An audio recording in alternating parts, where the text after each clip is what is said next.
Dan, holiday man. Here we are in Panama. How you going, Don? Yeah, good.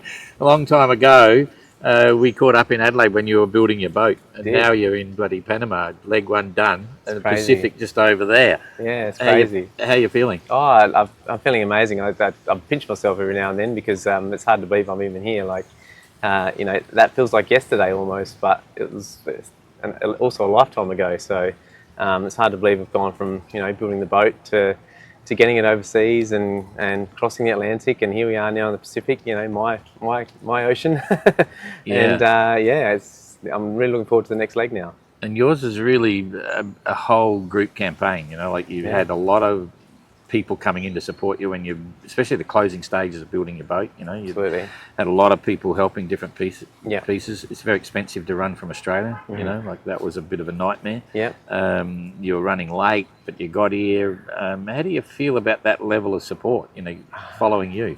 Oh, it's just been overwhelming, to be honest. But to be honest, if it wasn't for them, I wouldn't be here. Even when I started the race in the Atlantic, a few days in, I don't know if you remember, but I was having a bad day at sea, and I was, you know, going pretty poorly, and I didn't really even want to be there. And I think it was just overwhelming of just thinking about everything from, you know, the whole journey of building the boat to how overwhelming it was to get it overseas and all the issues that arose from that you know, all of that process, to actually starting the race and being, you know, having jobs left undone, and then all of a sudden I'm out there, and it was like 3 days I think everything was started processing, and I'm like, oh my god, like this is almost too much. And then I spoke to my wife, and it was just amazing. Like she got in touch with everyone back at home, and I just started getting messages and calls and going through my wife, and it was just, and I really just started growing from that. You know, once I started hearing all these positive notes and people saying how much, you know, they believed in me, and they didn't really care how I was going. They believed in me and what I was doing, and it was just great for me. Yeah, it's pretty clear now you're in control. Yeah, like you're right on top of it. You've got a few challenges, this, that, and the other, but you're just boring into it, and nothing's stopping. You know. Yeah. So it's like as if you've passed critical mass or something, you know. Yeah. I feel like a different person now. Like I'm in the zone, and just focusing on the next leg at hand. I haven't really thought too far ahead. I'm thinking about getting to Marquesas, and once I get there, I'll think about getting to Tahiti and Tonga. And you've got a book. I think most people know you got the book, so I'm not going to go through all the bits and pieces. But you spent time in the army. You spent time living in the car and the golf course. You met up with Nikki, and she sort of beat you around the head a bit and said, "Get your bloody act into gear," and ticking boxes, and you're doing all that now. But what if I said to you, and I know you're between all jobs now because you're unemployable. That's right. I don't know what I'm doing myself now. How would you describe yourself? What's going to be your career, or what do you do? You know, so someone said, okay, when this is over, what do you do to make a living? Well, so for me, I think the Atlantic was good for me, and I was really had a bit of a thought process of what I'm going to do, and I think it's probably going to take me around the world to actually probably put it all together. But I realised, I've been so lucky with people helping me out with all my campaigns for so many years, but I'm getting to a point where I'm really not enjoying asking for support all the time. I really want to give support, and I want to give my knowledge and my experiences back to people. So I don't know what it's going to look like, but I really want to help others. So how that is, whether it's involved in other people's campaigns, or giving motivational talks, or those sorts of things. Those are the types of things, and also helping the next generation. There was actually a young guy that got in touch with me. He's 17 years old, and he wrote this amazing message, and brought me to tears of how it inspired him to. And he's a rat bag, I guess, back in Adelaide, but he's like, what I've done has actually inspired him to actually start achieving goals himself. So I think for me it would be, I'd feel really humbled if I could start helping the next generation of sailors to do extraordinary things. So what that looks like, I don't know, but I have to make money as well. So we'll I really wasn't looking for a simple answer, but that's about it, because it's one step at a time now. Eh? That's right. Because how old are you now? I'm 41 now. Yeah, a young fella. Okay, do you think the other thing for you now, you're another bloody Aussie, so you're still heading home. When we get to Fiji, there's going to be a big turning point, but because you're going to be sailing past Australia over the top and keep going. Do you question that yet? I've questioned that since I started building the boat. Like that's always going to be the tough one. That's because I'm going to get past there, and I'm pretty much going to have no money. And then I've got to sail around to the other side of the world again, and I've got this boat that I'm going to have to try and get home again from the other side of the world. The problem with me is I'm pretty stubborn, so I can see myself getting to Fiji and just having to keep going, not knowing what that's going to look like. So I hope so. Yeah, absolutely. Yeah, you're a stayer. You'll be there. I mean, there's no way you'll let yourself not carry on. The problem is my wife wants me to finish more than I want to finish the race. So don't worry, Nicky, I'm beating him up as well. Yeah. You know, it's fine. Yeah, just like keep on me. So. But it's interesting because it is going to be hard. You know, it's funny in the GGR. You know, when the guys from Europe get to Australia and then carry on, you know, they're sailing home. You know, but you're in a situation where you're going to Fiji and it's going to be sailing across the top of Oz, and there it is. There it is, my hometown. Yeah. So you're enjoying it? You having fun? I am. For you, not I'm for the having others. fun. Yeah, I'm having. As it goes on, I'm actually enjoying it more and more. When I started this race, I wasn't sure how I was going to enjoy the whole solo thing. I've done a lot of sailing, but solos is a different thing for me, and it's taken me a while to get the hang of it. And I'm still trying to get the hang of it. I still haven't figured it out entirely yet. Oh, that'll go on forever. Yeah, but it's I'm really enjoying the process, and I'm learning a lot about myself, and I'm learning a lot about the boat. And yeah, at the moment I'm loving it. So I can't ask for anything more than that. You must be feeling confident now with the boat as well, because as you say, you've been around, you've sailed Melbourne, Osaka, and bloody all sorts of stuff. And there's obviously questions when you get in it and go up for the first time. But now you've done the Atlantic, you've done the first leg of the MGR. It's Pacific that side, and the Pacific's not as spooky maybe as the Atlantic, you know. So it's a bit more relaxing. Do you feel? How do you feel inside? You know, like for the boat. I feel confident. I definitely feel confident in the boat now, and I feel confident in myself. I believe, you know, I've got all the tools to have a good race. As I've always said, it's not about winning the race, but I want to do the best I can do. And I think, you know, if I put everything together, I should be able to do okay. But it's going to be a very tactical and challenging race in terms of the weather. So anything could happen in this leg, I think. So it could be at the front, it could be at the back, it could get stuck in a hole somewhere, and for days, I just don't know. But that being said, as I said, I'm feeling confident, and I'm looking forward to the challenge for sure. Are you feeling comfortable on board, like living on board, eating and this, that, and the other? You've settled down to a routine? Yeah. I mean, that stuff I've never had too much of an issue with, like looking after myself, you know, in terms of eating and washing up and that sort of thing. Like going back to the basics of life is something I really enjoy, and nutrition is something I've always been involved with everything I've done. So I understand my body pretty well, and when things aren't going well, I actually know what I need to get things back on track. So in that regard, I don't have any issues or anything like that. But you know, this is a long leg ahead as well. So I've never been at sea for this long before. So Your tiny tattoo on your back. Yeah. Is all about nautical and all this, that, and the other. How long ago did you get that? That was only about 5 years ago, actually. Oh, right. I had other tattoos that covered it up, but I actually wanted that basically this tattoo since I was a kid, and I was always like, oh well. Oh, so that's part of the question then, because it's very nautical. It's quite amazing. It's stunning. Yeah. And you had it since you were a kid. Why? No. Well, I wanted it since I was a kid, but I've only had it for 5 years. But I was like, oh well, in another few. I was always like told, you know, when you get older, you're going to hate it. And I thought every 5 years, I thought about it again. I'm not going to get it. And then I kept getting older, and I still wanted the tattoo. And then when I did the Osaka race, I was like, well, I've done the equator, and it sort of all made sense to get it done then. So you did it in Japan? I did it after Japan, straight after Japan. I got it back in Australia, but it was straight after the Osaka race. So, and it was almost like a memento to finish that race. But it's kind of part of me now, and the whole nautical theme is me. So describe the picture with it. We're not going to take your shirt off and turn around, but describe it to me, because it's interesting. It's like it's a major statement on your body, and yet it's all about the ocean and sailing. How would you describe that picture? So I mean, it's King Neptune was, it's obviously passing, for me, it's about passing the equator. Like I've always dreamt about passing the equator, and so that was always going to be my main piece on my back.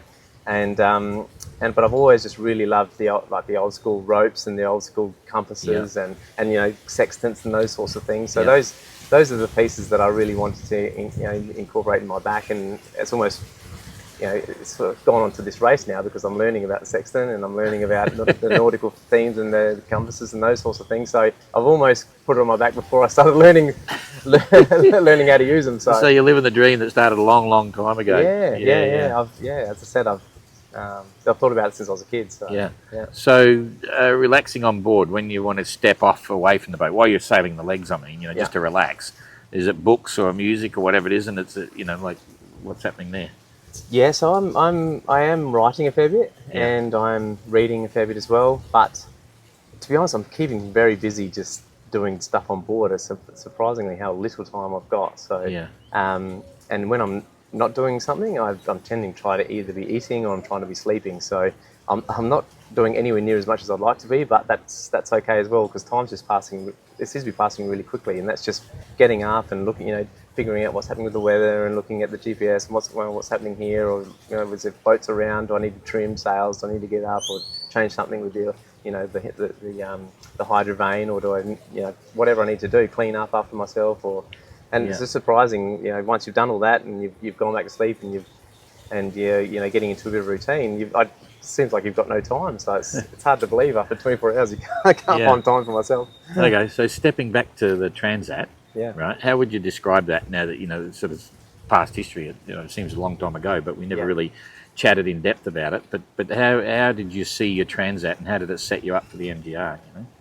It's funny because I had some issues early on in that race, and how I set the solar up, and my hydro wasn't working effectively. So the big issue I had is every time I went to bed, I was losing a knot and a half when everyone else was from the fleet. So if I was going to bed for 6 hours throughout a 24-hour period, I'd lose 6 miles. That's the way I'd look at it, or I'd lose 10 miles. So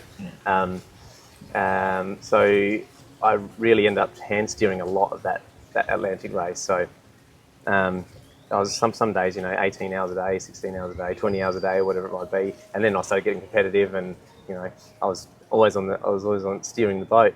And then so when I had changed everything over in Antigua, I had a lot more time to actually understand the boat. So I had almost started again that last 8 days, and I had to learn the boat all over again. So and I've only had a sort of 8 to 10 days to actually start figuring it out. But I'm actually sailing a lot better, not being on the tiller, because I'm trimming a lot better. I'm looking at the weather a lot more. I'm doing all these things that I couldn't do because I'm stuck on the tiller trying to drive the boat. But now I'm changing a lot more sails up and down. You were quite fast there for a while until the frost day went. Yeah. So I've still got a lot to learn. The puzzle, there's still a lot of the puzzle that I haven't figured out, but the pieces seem to be coming together slowly. Yeah, that's cool.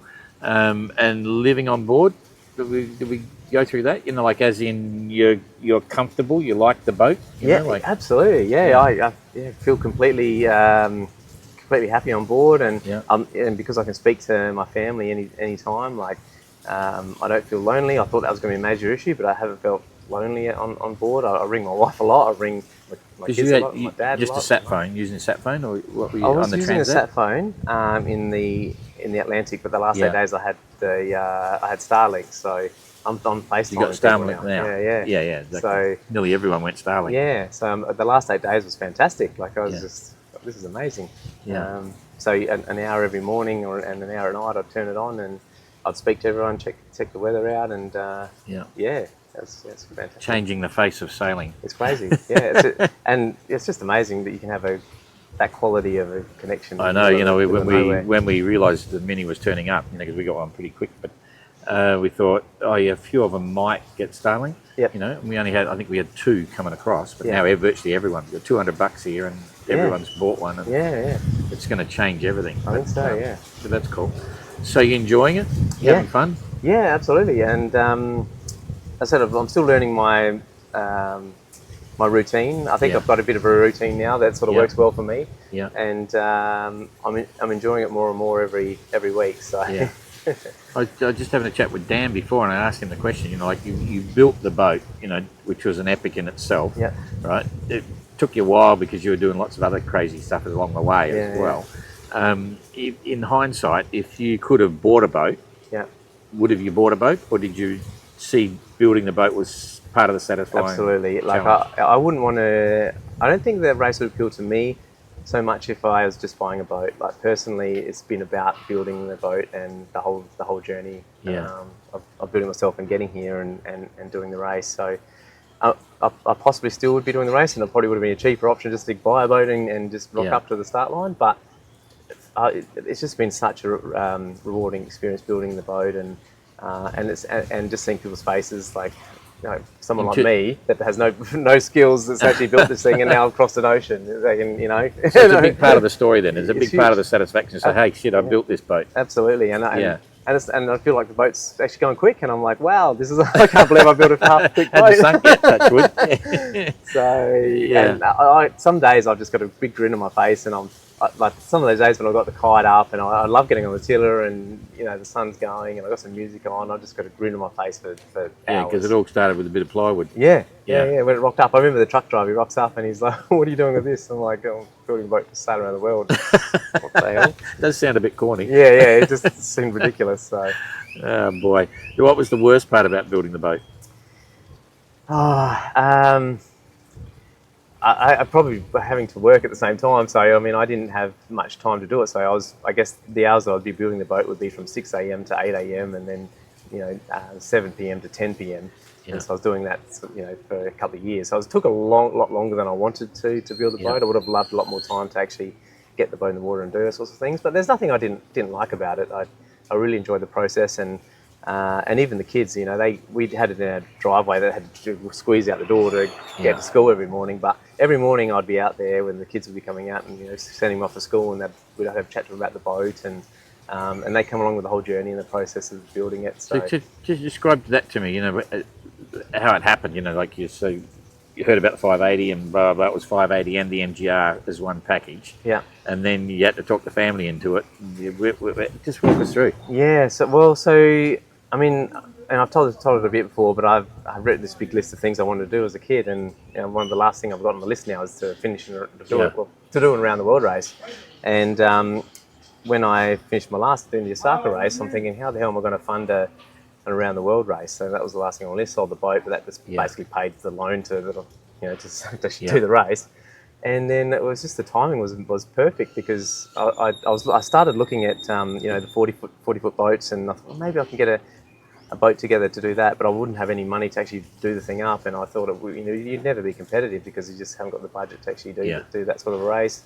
The Golden Globe race, you know, that was something that was on my mind, but then I was like, I don't think I could go that long without speaking to my family. And then the Mini Globe race come up at perfect timing as, you know, COVID was just starting, and when you announced it, I was like, I didn't say it to my wife straight away, but I'm thinking this could actually be an opportunity for me, because I don't really have much money, but I've got a lot of time to build this thing, and, you know, every payday I can just keep putting a couple $100 inside, and that's what I did for 4 years. And every payday it felt like I wasn't actually paying for a boat, because I'd buy something else every pay, but I did that for 4 years. And then all of a sudden it just happened. Like I can't even describe how it happened, because you just one step after the next, and all of a sudden you're there, sort of thing. Yeah, that's cool. Okay, so then you've now got it this far. Have you got your head around this next leg? It's quite a challenging one. You know, it could be 40, 50 days. So there goes Argo. Just in the trailer. Oh, lovely. Yeah. 40, 50 days. How much water are you taking? You know, what are you planning? You looked at weather and stuff? Yeah, so I've got about 140 litres at the moment. I've got some fruit juice and some other bits and pieces as well. So I think I'll take somewhere around about that 140 litres, and then a bit more in juice and a bit of other bits and pieces like that. But admittedly, I'm nervous about it, because some days I don't drink too much water, but some days I drink a lot. So I'm thinking, what am I like with my water consumption? I hope, you know, might be some opportunities to actually catch some water. But it's going to be a big management thing. Like, I'm just going to have to keep an eye on how much I'm using and how long I'm taking, and if I'm getting stuck in the doldrums, I'm going to have to think about it. You know, winding things back a bit. So. I guess I'm just going to take it as it comes. But from a tactical perspective, this leg is going to be challenging for sure. Like, Are you visualising anything? Looking forward to something, and in the Pacific? I'm looking forward to crossing the equator again for the second time. I've gone south to north, now going north to south. So that'll be one good thing I'm looking forward to. And just visiting places like the Marquise is a place I've wanted to visit. So I'm really looking forward to going there, checking it out, and also getting to Tahiti, because that's, my folks are going to be there, and always another place I've wanted to visit as well. So But ultimately, of course, Fiji. That's where I'm going to see Nikki and the kids again. So Yeah. just going to keep. Oh, the whole family's coming. Yeah, all the kids, my and the wife. So we've got the whole crew there. You will absolutely have to continue on. Yeah, They're never going to let it's you actually go. my daughter's going to be. She turns 21 in 2 days after the next leg start. So we're sort of going to bring her over and look after her for. So what's your attitude for safety and safety harnesses, and how often do you clip on, and you know, how do you manage that? So during the night, during the day, I rarely put a harness on. If I am going forward to the cockpit 99 times out of 100, I will put it on. If it's flat calm, you know, I'll probably go up and I won't put it on. But I promised my wife I'd be very safe on this trip, and I've been staying true to my word. I've been putting the harness on every time I move forward. Every time at night I put it on, because sometimes I like to just lay in the cockpit and just doze off to sleep. So you know, you don't want to get thrown out. So I'm always tied on when I'm in at night time. You know, I've always got my PLB on and that sort of thing. So that might be the only thing I'm wearing, but at least I'm safe. So. Oh, that's right, another naked sailor. I forgot about that. Yeah. But no, I think I'm being pretty safe out there for sure, and I'm also trying to set myself up. You know, if I'm thinking there could be something that I might need to jibe in 2 hours' time, I might do the jibe at dusk rather than just pushing the boat and then doing a jibe at midnight or whatever. I found I got myself into strife just trying to wait until the actual moment I need to do it, and then getting things twisted in the middle of the night, and just easy just to do something in dusk or put an extra reef in or go down to the A7 before it goes dark, and then when it goes light again, I can start winding the boat up again. And I found that I'm not even losing much speed because, as you know, like once you balance the boat well, you don't need as much sail area up, and you can still go the same speed. Are you enjoying sailing the boat? Because I really enjoyed it because it's so small. Nothing's a drama. You're just pulling strings. But do you enjoy the boat? Yeah, absolutely.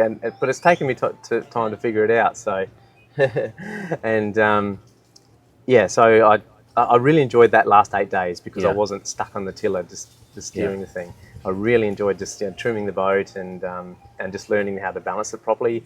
Moving things around in the boat. I was moving water, up, back and forth, and up and back. So, it's amazing how just something little would change the whole thing. So, sometimes I'd be going 0.3 of a knot faster, just on the leeward side, and I'd be downstairs and in my bunk asleep. So I'm like, I might as well just stay here because it's the fastest place in the boat. So, yeah, exactly. It's amazing. So that's all right. And you've made the decision to run without your reefing gear. Give us an explanation on all that stuff. Yeah, it's not ideal. Explain what happened first. Yes. Okay. So I was always a little bit, because it was sort of a last minute thing to get the furler done, and basically we got the boat. I never got to test it in Australia, and I changed over to a furler originally because in South Australia there's some pretty big seas there, and when I did my test run in South Australia, I had some quite 5, 6, 7 meter seas, and I found myself up on the deck a couple of times, and I rounded the boat up. This is at night. Around Cape Spencer and things, and there's a couple of times like, well, you can see yourself getting post box out the boat pretty quickly.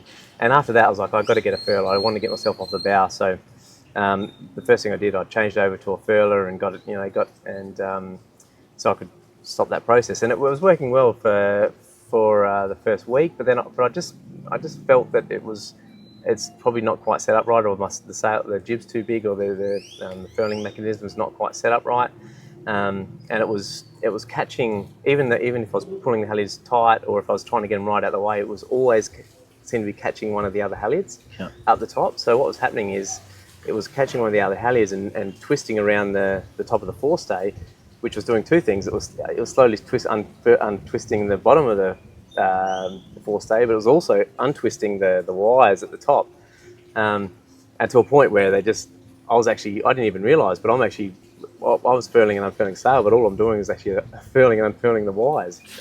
And then I got up one morning, and then I got up on deck, and the whole forestay is just flapping around in the breeze, and I nearly had a heart attack because I was just like, oh my god, the mast is going to go down. Thankfully, we've got the inner forestay for one. That's probably the only thing that was keeping the mast up, I suspect. And I probably wasn't thinking straight. I just started ringing people. How am I going to fix this? Whatever. So I had just calmed down for a few moments and realised, it wasn't as bad as it probably seemed. I just need to get some halyards at the front, get them tight, and figure out what the actual problem was.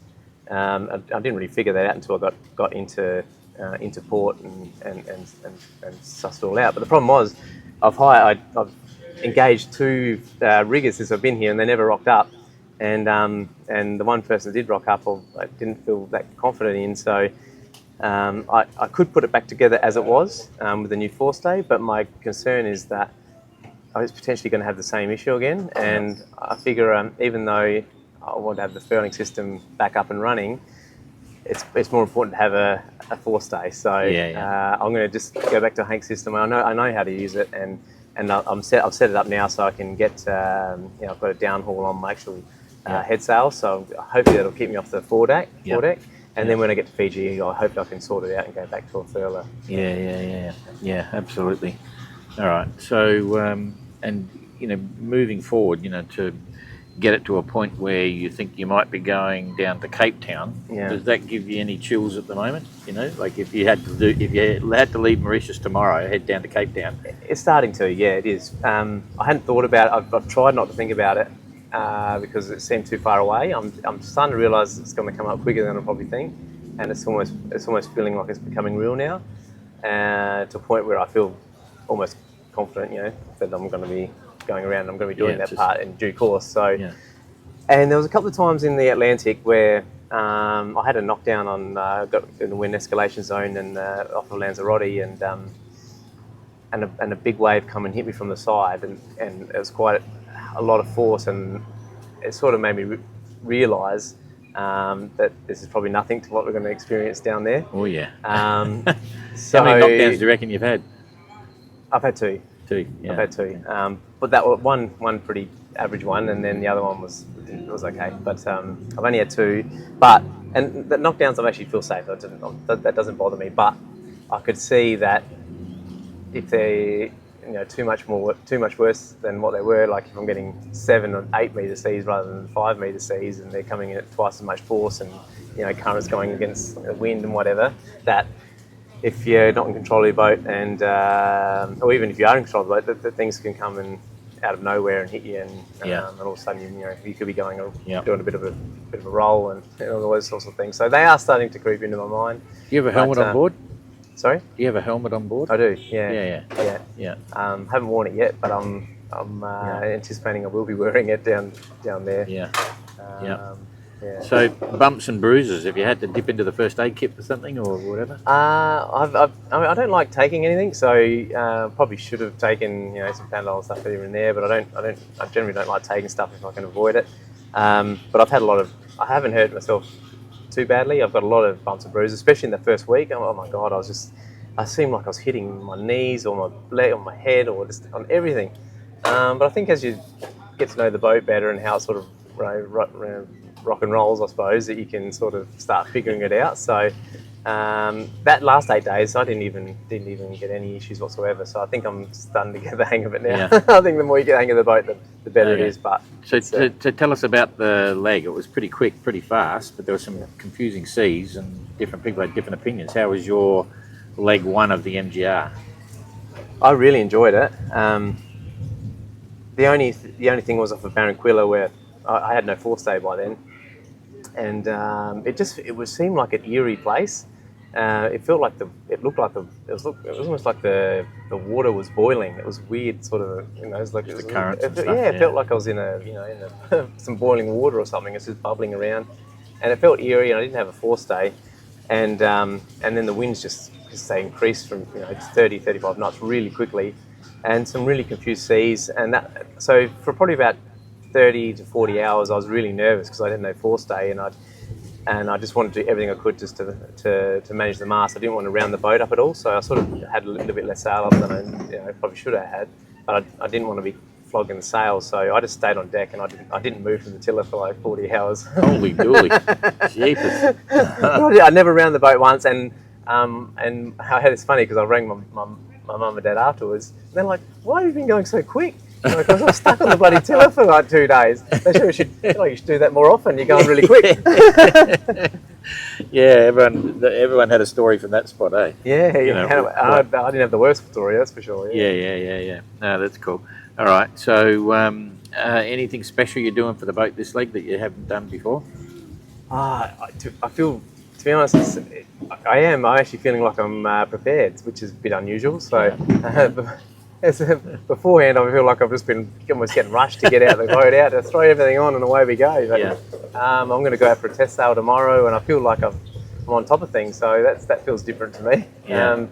Finally, I feel after all this time, I'm sort of on top of things, and I'm only doing little jobs now, like little cleats and things that are broken down. Yeah.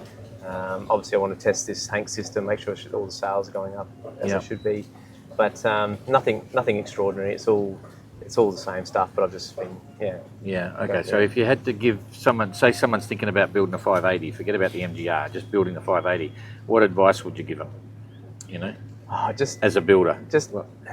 I see a lot of people just umming and ahhing about it. Like, I just honestly just do it. Like, it's the best thing you ever do. Like, for me, it was an amazing process, and you're going to have your times where you're thinking, oh my god, this is torture boarding, this is terrible, and rah, rah, rah.